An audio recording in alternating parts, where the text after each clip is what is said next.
Donc je verrai que beaucoup des contentieux sont des contentieux historiques qui remontent à la Seconde Guerre mondiale. Le premier grand contentieux, et on va le prendre un peu comme des matchs, hein, c'est Chine contre Japon au sujet du massacre de Nankin.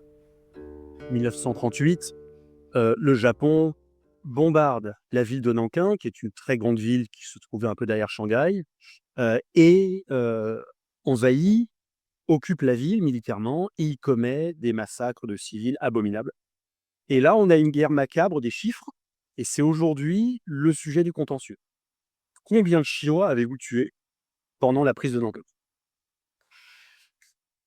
Des académiciens japonais disent maximum 50 000. Les universitaires chinois disent non, on est plus proche des 120 ou des 150 000. Je vous le fais à 80. Donc on a ce contentieux-là sur les chiffres. Combien de civils avez-vous tué? Et les deux gouvernements, encore aujourd'hui en 2025, ne s'accordent pas sur le décompte des morts. Et c'est aujourd'hui un des points, une des pierres d'achoppement dans les relations bilatérales Chine-Japon. Dès qu'un papier académique sort au Japon avec un chiffre, il est contesté en Chine. Dès qu'un papier académique sort avec un chiffre en Chine, il est contesté au Japon.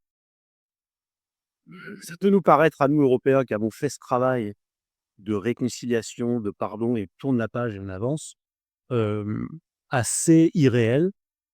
Ils n'ont pas fait ce travail-là. On pourra discuter pourquoi. Il n'y a pas de matrice chrétienne en Asie. Elle est quasiment inexistante, même s'il y a des communautés chrétiennes, mais elle est quasiment inexistante.